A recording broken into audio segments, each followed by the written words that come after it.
प्यारे विद्यार्थियों, स्वागत है एक बार फिर से आपका आपके अपने YouTube चैनल दी सनलाइट एजुकेशन में। तो विद्यार्थियों, हम आ चुके हैं आपके सामने एक और नया वीडियो लेकर के, और यह वीडियो है कक्षा 12 मैथमेटिक्स के मैट्रिक्स आव्यूह मैट्रिक्स यानी आव्यूह का अनसॉल्व्ड सॉल्यूशन। और इस वीडियो में प्यारे विद्यार्थियों जो भी क्वेश्चन हम बताएंगे वो 100% गारंटी के साथ है कि हर साल पूछे जाते हैं। अर्थात इन दो टाइप के क्वेश्चन को हम डिस्कस करेंगे और इस दोनों टाइप के क्वेश्चन हर साल पूछे जाते हैं और 8 नंबर के क्वेश्चन होते हैं। चलिए स्टार्ट करते हैं आज का अपना वीडियो।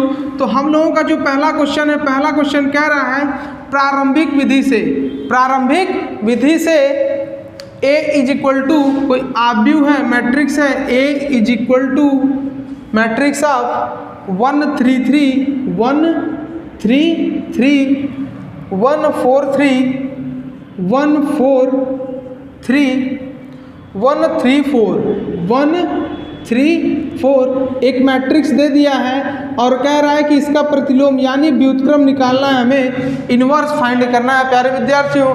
और ये जो इन्वर्स फाइंड करना है वो प्रारंभिक विधि यानी इनिशियल मेथड से निकालना है। और हम जानते हैं इनके लिए किसी भी आव्यूह के पंक्ति का ही इस्तेमाल यानी यूज किया जाता है।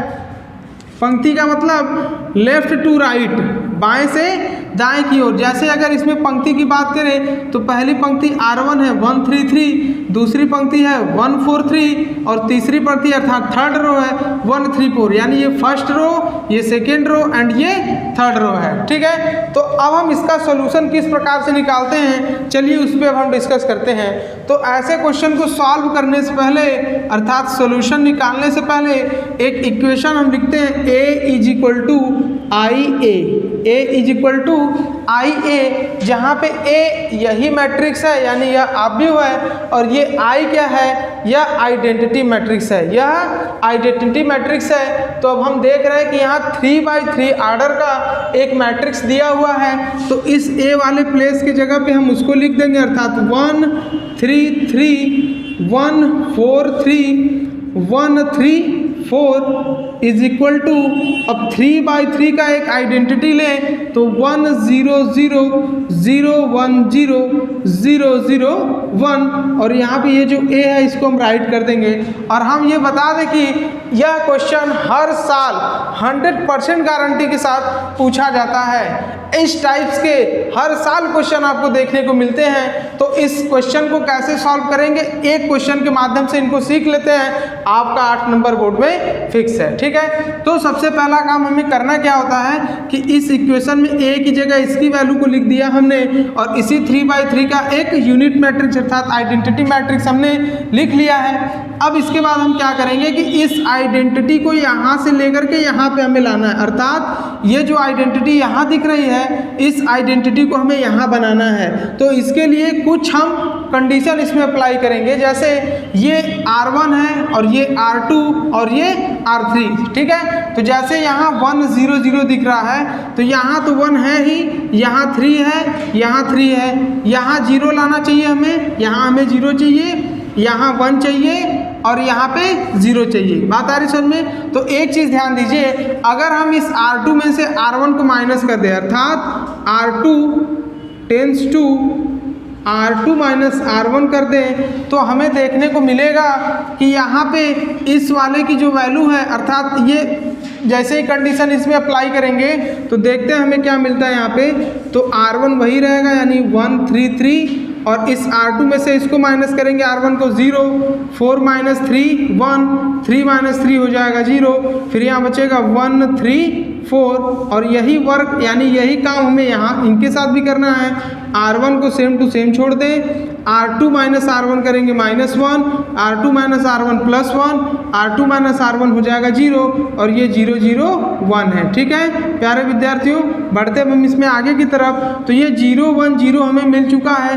अगर एक बार और हम R3 माइनस R1 कर ले यहाँ पे, यानी कि R3 tense to R3 minus R1 अगर हम करते हैं तो देखते हैं हमें क्या रिजल्ट मिलता है भाई। तो R1 वही रहेगा यानी 1 3 3 R2 इस बार भी वही रहेगा 0 1 0 और इतना माइनस इतना अर्थात R3 माइनस R1 करेंगे तो 0, 3 माइनस 3 हो जाएगा 0 और 4 माइनस 3 हो जाएगा 1 और यही वर्क हमें यहाँ पर भी कर देना है, यानी R1 वही रहेगा, R2 भी वही रहेगा और R3 माइनस R1 करेंगे -1, R3 माइनस R1 करेंगे 0, R3 माइनस R1 करेंगे 1, यानी इतना मिल गया। अब इसके बाद हम क्या करेंगे, तो अब हम देख रहे हैं 0 1 0 0 1 0 दिख गया, 0 0 1 0 0 1 दिख गया।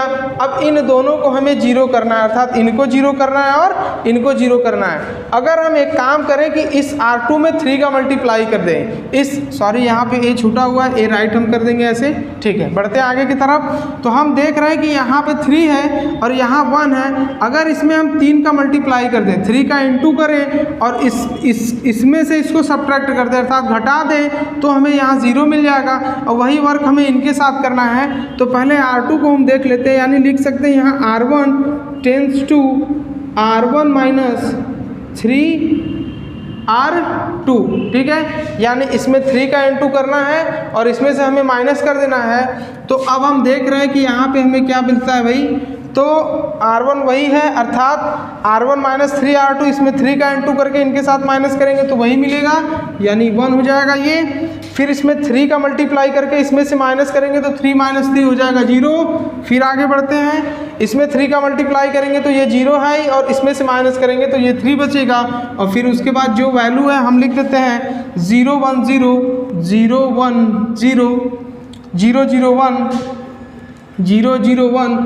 अब इसके बाद यहाँ पर भी वही कंडीशन अप्लाई करेंगे, R1 माइनस 3R2, तो इसमें 3 का मल्टीप्लाई करेंगे -3 और इसमें से इसको करेंगे तो माइनस माइनस प्लस हो जाएगा यहाँ पे 4, यानी हो गया यहाँ 4।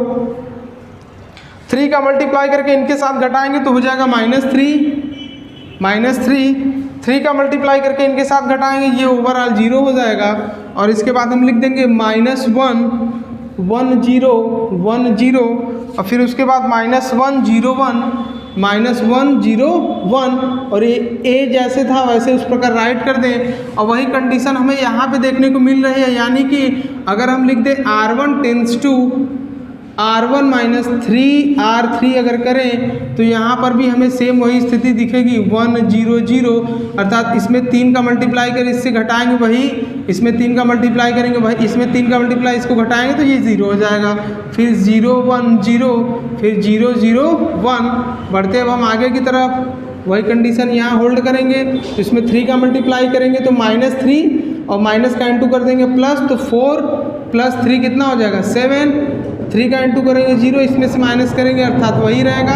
3 का इंटू करके इसमें से माइनस करेंगे तो ये हो जाएगा -3 और ये सब वही रहेंगे अर्थात -1 1 0 -1 0 1, ये हो जाएगा कितना ए हो जाएगा, ठीक है। तो अब हम देख रहे हैं कि ये ओवरऑल आइडेंटिटी बन चुका है अर्थात 1 0 0 0 1 0 0 0 1 ये बन चुका है और यहाँ पे ए है। ए को जब हम इधर लाएंगे, उस ए को जब हम इधर ट्रांसफ़र करेंगे तो वो हो जाएगा ओवरऑल ए इनवर्स और ए इनवर्स इंटू 1 0 0 0 1 0 0 0 1, यानी अब यहाँ बच जाएगा मैट्रिक्स ऑफ 7 -3 -3 -1 1 0 -1 0 1। और हम जानते हैं कि किसी भी आइडेंटिटी मैट्रिक्स में जब उसी आर्डर के किसी मैट्रिक्स का मल्टीप्लाई करते हैं तो मान में कोई परिवर्तन अर्थात नो चेंजेस होते हैं, यानी सीधे सीधे हम कह सकते हैं कि A inverse is equal to overall value क्या हो जाएगी 7 -3 -3 -1 1 0 और -1 0 1। तो प्यारे विद्यार्थियों, ये रहा 8 नंबर का क्वेश्चन और ये सन 2019 में 2019 में 8 नंबर यानी 8 नंबर का ये क्वेश्चन पूछा गया है 2019 में। बात आ रही समझ में? अगर आप इस क्वेश्चन को 2 से 3 बार प्रैक्टिस कर लेते हैं तो इस टाइप के ही क्वेश्चन आपको देखने को मिलेंगे और ये 100% गारंटी है कि एक क्वेश्चन आपके बोर्ड पेपर में इस टाइप का देखने को मिलेगा जो कहेगा प्रारंभिक विधि से हल करना है, ठीक है। तो ये हो गई हम लोगों के पहले क्वेश्चन की बात। और एक ऐसे ही एक और क्वेश्चन है जो कि मैट्रिक्स के अंतर्गत आता है और वो भी 100% गारंटी है कि हर साल उस क्वेश्चन को भी देखने को मिलता है। अर्थात यह क्वेश्चन और उस वाले क्वेश्चन में ऑप्शन वाली स्थिति रहती है, अर्थात चाहे एक को करना है, चाहे इसको कर लेते हैं, चाहे उस प्रकार के क्वेश्चन को हम सॉल्व करेंगे। ठीक है, तो जो अगला क्वेश्चन है वो अगला क्वेश्चन क्या है उसको हम देखते हैं भाई। वो भी जो है 2019 में पूछा हुआ क्वेश्चन है, और इसके अलावा भी बहुत सारे ऐसे क्वेश्चन हैं जो सिंपल हैं। अर्थात आप अगर प्रैक्टिस कर लेते हैं, हम लोगों का पिछला वीडियो अगर आप देखेंगे तो आपका कॉन्सेप्ट क्लियर हो जाएगा। तो अगला जो क्वेश्चन है वो इक्वेशन टाइप का है, अर्थात कुछ समीकरण दिया हुआ है, जैसे x plus Y plus Z is equal to 6। फिर उसके बाद कह रहा है x minus Y plus Z is equal to 2, x minus Y plus Z is equal to 2। Next है 2x plus Y minus Z, 2x plus Y minus Z is equal to 1। यहाँ पे हमें करना है क्या, आब्यू मेथड से, अर्थात matrix method से हमें x y z की वैल्यू फाइंड करनी है। और हम जानते हैं कि यह भी क्वेश्चन 8 नंबर में पर ईयर फिक्स रहता है, अर्थात 8 नंबर में इस टाइप के क्वेश्चन हमें देखने को मिलते हैं। ठीक है, तो सबसे पहला काम हम क्या करते हैं कि इस टाइप के क्वेश्चन को सॉल्व करने के लिए सबसे पहला हम काम ये करते हैं, इसको कुछ इस टाइप में हम कन्वर्ट करते हैं, अर्थात ax is equal to B form में। ठीक है, यानी कहने का मतलब a यहाँ पे क्या हो जाएगा, चलिए राइट कर लेते हैं यहाँ से, तो 1 माइनस 1 जेड, फिर 2 1 माइनस 1, यानी कहने का मतलब ये x का कोफिशिएंट है, ये y का, ये z का, इसी प्रकार ये x का, ये y का, ये z का, वही स्थिति यहाँ पे देखने को मिलेगी। और हम इसको लिख सकते हैं यहाँ पे x y z, और ये इज इक्वल टू b के प्लेस पे हमें क्या लिख देना है, 6 2 1। और फिर इसके बाद वाली स्थिति ये रहती है, कि यहाँ पे हम x is equal to direct निकालते तो निकलता है a इनवर्स b, यानी कहने का मतलब कि जिसको हमने a माना है, इसको मान लेते हैं समीकरण नंबर 1, जिसको हमने a माना है उसका पहले हमें a इनवर्स अर्थात व्युत्क्रम निकालना पड़ेगा। अब वो किस प्रकार से निकालेंगे, तो चलिए स्टार्ट करते हैं। अगला कंडीशन हम लोगों का इसमें जो होगा वो ये होगा कि a इज इक्वल टू हमारे पास है मैट्रिक्स ऑफ 1 1 1 1 माइनस 1, सॉरी यहाँ z नहीं होगा, यहाँ 1 होगा, तो 1 राइट कर देते हैं, ये हो गया 1 2 1 माइनस 1 2 1 माइनस 1। सबसे पहले हम ये चेक कर लेते हैं कि ये जो हम लोगों का मैट्रिक्स है, वो नॉन सिंगुलर है या नहीं। ठीक है, तो नॉन सिंगुलर के लिए हम क्या करते हैं, डिटर्मिनेंट्स ऑफ ए की वैल्यू फाइंड करते हैं। डिटर्मिनेंट्स ऑफ ए की वैल्यू किस प्रकार फाइंड होगी, 1 1 1 1 माइनस 1 1 2 1 माइनस 1। अब हम डिटर्मिनेंट्स की वैल्यू फाइंड करना अच्छे से जानते हैं, प्लस माइनस प्लस वाली कंडीशन है, तो 1 के ब्रैकेट में इसके कॉलम और रो को छोड़ेंगे, तो -1 प्लस 1, फिर -1 कर लेंगे यहाँ, फिर यहाँ -1 होगा, इसके रो और कॉलम को छोड़ेंगे, -1 इंटू 1 हो जाएगा -1, फिर माइनस फार्मूले में 2 इंटू 1 हो जाएगा 2, फिर उसके बाद +1, इसके रो और कॉलम को छोड़ेंगे, तो 1 इंटू 1 हो जाएगा यहाँ पे 1, फिर माइनस माइनस कर देगा, +1 इंटू 2 हो जाएगा 2, यानी हो जाएगा यहाँ पे 1 ब्रैकेट में 0, -1 ब्रैकेट में -3, और यहाँ पे हो जाएगा +1 ब्रैकेट में 3, यानी ये तो हो गया 0, और ये देखने को मिलेगा +3, और ये देखने को मिलेगा +3, अर्थात ओवरऑल वैल्यू आएगी 6, जो कि नॉट इज इक्वल टू 0 है। और हम जानते हैं किसी भी डिटर्मिनेंट्स की वैल्यू जो है नॉट इज इक्वल टू 0 हो गई, तो इसका जो आव्य होता है, यानी जो मैट्रिक्स होता है, वो नॉन सिंगुलर, यानी कहने का मतलब कि व्युत्क्रमणी कहलाता है, और हम व्युत्क्रमणी का ही इन्वर्स निकाल सकते हैं। ठीक है, तो इसकी वैल्यू हमें निकल गई। अब हम जानते हैं कि जब हमने उसको a माना है, तो हम जानते हैं कि a इनवर्स जो होता है वो बराबर होता है ADJ, adjoint of a upon determinants of ये फार्मूला हम जानते हैं बहुत अच्छे से, जो कि पिछला वीडियो में हम लोगों ने इस फार्मूले को देख लिया है। ठीक है, तो सबसे पहले हम यहाँ पे ADJ A की बात करते हैं। किसकी बात करते हैं भाई, ADJ A की बात करते हैं, और हमने ADJ को निकालना अच्छे से सिखा दिया है। ADJ A यहाँ पे क्या कहता है प्यारे विद्यार्थियों, तो ADJ A कहता है कि A के सखंडों से ए के सहखंडों से प्राप्त आव्यूह का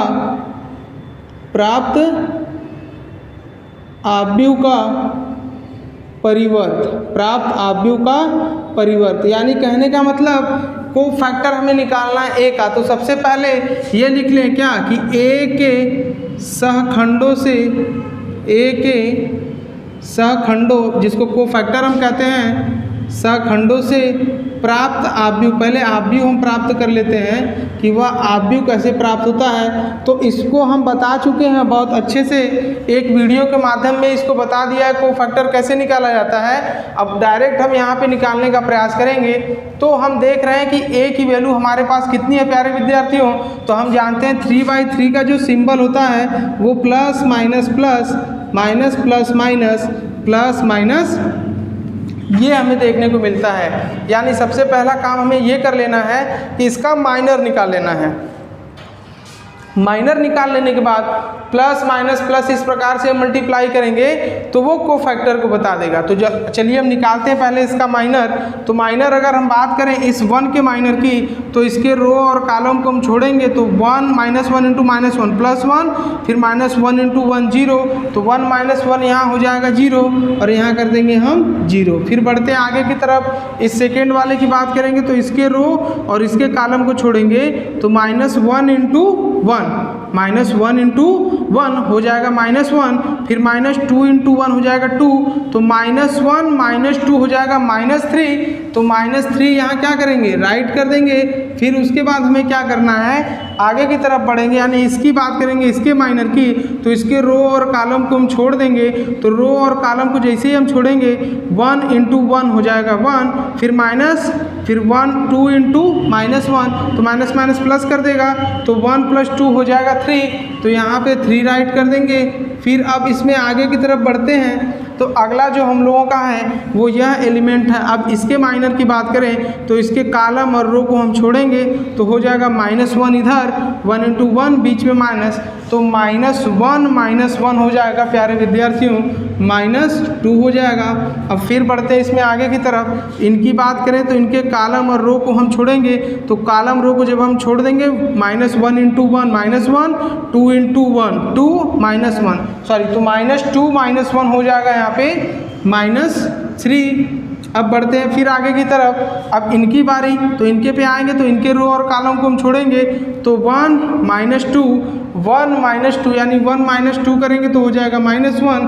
फिर आगे की तरफ बढ़ेंगे तो इनकी बारी आएगी। अब तो इनके कॉलम और रो को हम छोड़ेंगे तो 1 + 1 हो जाएगा 2, यानी यहाँ 2 राइट कर लेंगे। फिर बढ़ते हैं आगे की तरफ, अब इनकी बारी है तो इसके कॉलम रो को हम छोड़ेंगे तो 1 - 1 हो जाएगा 0, यहाँ 0 राइट कर देंगे।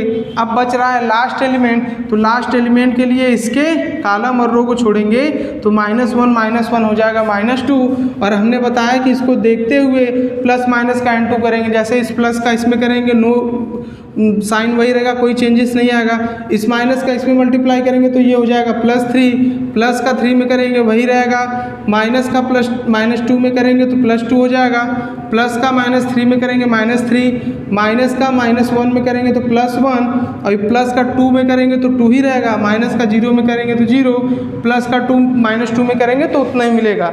यानी कहने का मतलब ए के सहखंडों से प्राप्त आव्यूह तो हमें मिल गया, तो इसलिए अब हम सीधे निकालते हैं क्या, इसलिए ADJ A = और ये कहता है ए के सहखंडों से प्राप्त आव्यूह का परिवर्त, यानी ट्रांसपोज हम आपको बता चुके हैं। रो को कॉलम में कन्वर्ट कर देंगे तो 0 3 3 2 -3 1 2 0 -2 देखने को मिलेगा।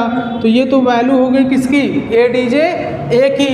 तो इसलिए अब हम सीधे यहाँ लिख सकते हैं A इनवर्स तो A इनवर्स हमें देखने को मिलेगा, डिटर्मिनेंट्स ऑफ A की वैल्यू कितनी आई है 6, तो यहाँ लिख दे सीधे 1/6 मैट्रिक्स ऑफ 0 2 2 3 -3 0 3 1 2। ठीक है, तो अब इसके बाद हमें क्या कर लेना है यहाँ पे कि इस A इनवर्स की वैल्यू को, इस A इनवर्स के वैल्यू को इक्वेशन फर्स्ट में हम पुट कर देंगे। कहाँ पुट करेंगे? इक्वेशन फर्स्ट में। यानी इतना करने के बाद अब उस A इनवर्स के वैल्यू को इक्वेशन फर्स्ट में पुट करेंगे। तो चलिए भाई पुट करके देखते हैं कि स्थिति हमें क्या मिलती है यहाँ पे। तो हमने देखा कि A इनवर्स की वैल्यू हम लोगों के सामने दिख रहा है, तो तुरंत सबसे पहला काम हमें कर क्या लेना है कि इस A इनवर्स की वैल्यू को यहाँ पे रख लेते हैं प्यारे विद्यार्थियों। तो जैसे ही हम यहाँ पे रखेंगे A इनवर्स की वैल्यू, तो हमें जो वैल्यू होगी वो प्राप्त होगी यक्स का मतलब क्या हो गया?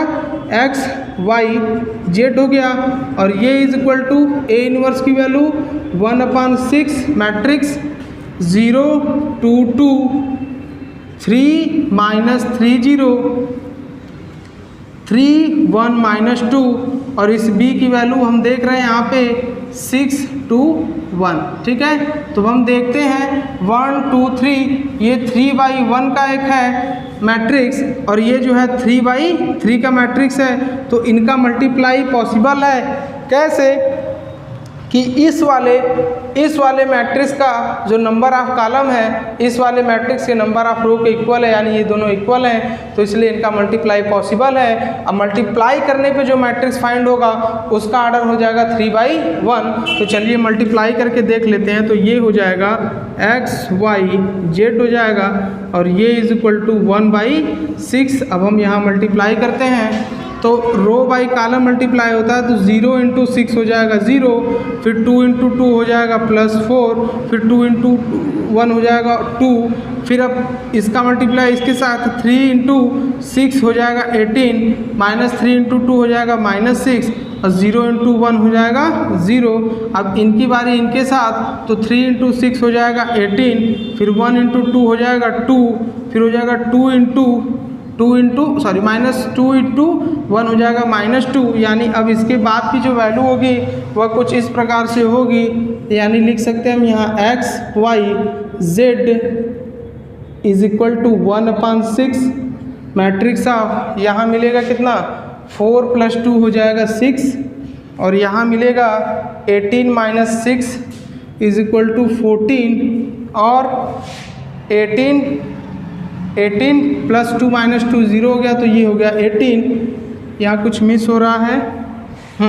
18 - 6 इज इक्वल टू होता है 12, यानी यहाँ 12 हो जाएगा। अब हम जानते हैं कि किसी भी स्केलर अमाउंट का जब मैट्रिक्स से मल्टीप्लाई या डिवाइड करते हैं तो वो उसके प्रत्येक एलिमेंट के साथ, यानी सभी एलिमेंट के साथ मल्टीप्लाई और डिवाइड हो जाता है। यानी सीधे सीधे हम यहाँ लिख सकते हैं X Y Z is equal to 6 का डिवाइड करेंगे तो 6/6 1, 6/12 2, 18/6 हो जाएगा यहाँ पे 3। यानी कहने का मतलब कंपैरिजन कर देंगे, अर्थात इक्वलिटी ऑफ मैट्रिक्स से हम जानते हैं। अब यहाँ पे हम सीधे लिख सकते हैं x इज इक्वल टू कितनी 1, y is equal to 2 and z is equal to 3। यही x y z की वैल्यू फाइंड होगी प्यारे विद्यार्थियों। अगर आपको कोई कन्फ्यूजन होगा तो इस x y z के मान को इस समीकरण में रख करके आप सेटिस्फाई कर सकते हैं कि आपका जो रिजल्ट आया है, यानी जो वैल्यू x y z की है वो राइट है या रॉन्ग है। तो चलिए यहाँ पे रख के देखते हैं। x इज इक्वल टू 1 + 2 + 3 6 के इज इक्वल है, सेटिस्फाई कर रहा है। फिर 1 - 2 + 3, तो +3 + 1 हो जाएगा 4, अब 4 - 2 कितना होगा 2, ये भी सेटिस्फाई कर रहा है। फिर 2 × 1 हो जाएगा 2, 2 + 2 कितना होगा 4, अब 4 - 3 कितना हो जाएगा 1। यानी ये तीनों इक्वेशन को सेटिस्फाई कर रहा है, तो इसलिए हम कह सकते हैं x y z की वैल्यू यही होगी, यानी x is equal to 1, y is equal to 2, z is equal to 3। और ये क्वेश्चन प्यारे विद्यार्थियों प्रत्येक साल यानी हर साल पूछा जाने वाला क्वेश्चन है, और ये 8 नंबर में आपको देखने को मिलता है। ठीक है, तो वीडियो कैसा लगा? अच्छा लगा तो वीडियो को लाइक करिए, चैनल को सब्सक्राइब करिए, और जितना ज़्यादा से ज़्यादा हो सके इस वीडियो को शेयर करिए। आज की वीडियो में इतना ही, मिलते हैं नेक्स्ट वीडियो में, तब तक के लिए धन्यवाद।